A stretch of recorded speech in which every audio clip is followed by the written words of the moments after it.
Los romanos llegan a la península ibérica en el año 218 a.C., justo cuando estalla la Segunda Guerra Púnica contra Cartago. ¿Debido a qué?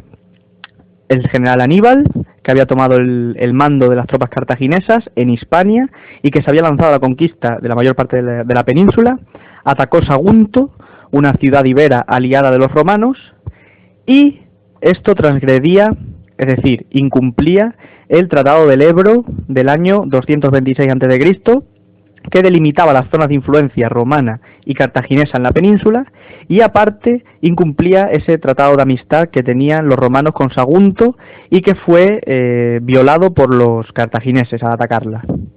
Bien, fue en ese contexto cuando en el 218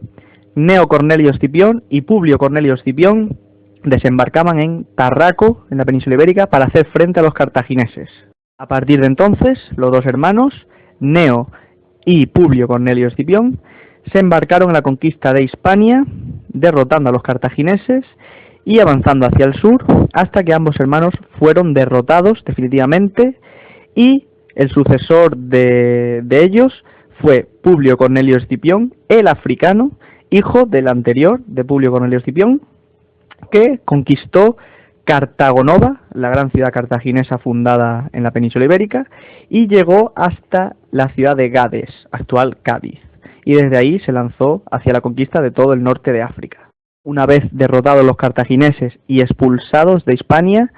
los romanos procedieron a crear dos provincias romanas en la zona levantina, en la zona mediterránea, llamadas Hispania Citerior e Hispania Ulterior. Ambas culminarían su conquista y anexión a Roma en el año 197 a.C. Después de la conquista tenemos alguna especie de sublevación llevada a cabo por las tribus iberas, dentro de las cuales hay que destacar en este primer periodo a los ilergetes de la ciudad de Ilerda, actual Lleida o Lérida, que se sublevaron en el año 197, pero que fueron duramente reprimidos por los romanos, y en concreto por el cónsul Marco Porcio Catón, que fue el personaje famoso por su frase de Cartago debe ser destruida, que años después se acabaría llevando a cabo. La conquista de Hispania proseguiría su rumbo, en este caso adentrándose hacia las zonas del centro y del oeste peninsular, donde los romanos toparon con las tribus lusitanas, comandadas por un caudillo llamado Viriato, que hacia el año 146 a.C. puso en jaque a las legiones romanas, y solo una traición de sus propios amigos pudo derrotar a este líder hispano y a sus soldados, culminando esa conquista de la zona de la Lusiberia romana. Y finalmente, en este periodo más o menos, unos 10 años después, 10-12 años después, hacia el año 133 a.C.,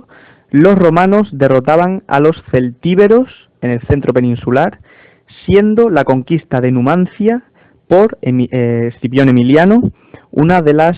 más importantes hazañas de los romanos en la península ibérica, y acabando la conquista de Hispania del centro y del oeste peninsular, quedando solamente un pequeño reducto al norte de la península en lo que actualmente es Asturias y Cantabria. Será a finales de la República cuando la península ibérica sea también el escenario de algunas de las luchas y de las guerras civiles entre romanos, como cabe destacar la rebelión llevada a cabo por Sertorio en la península, que fue aplastada por Pompeyo Magno,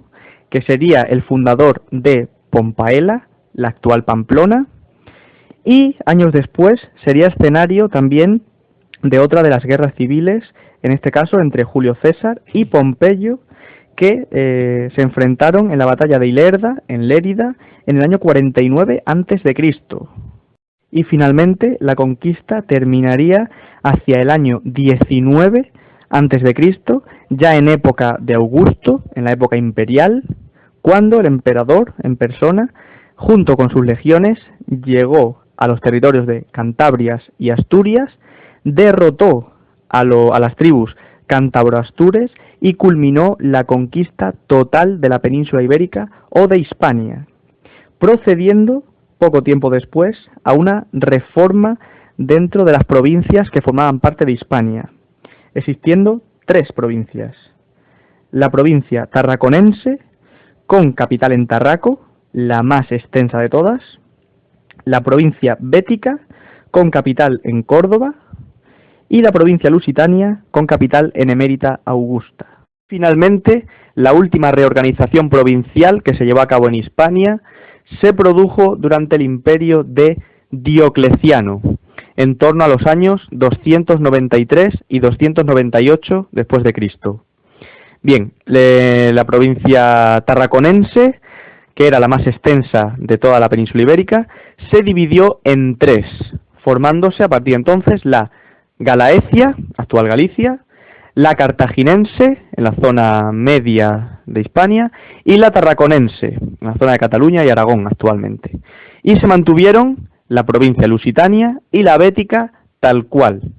llegando a formarse hasta 5 provincias en Hispania, que hacia el 298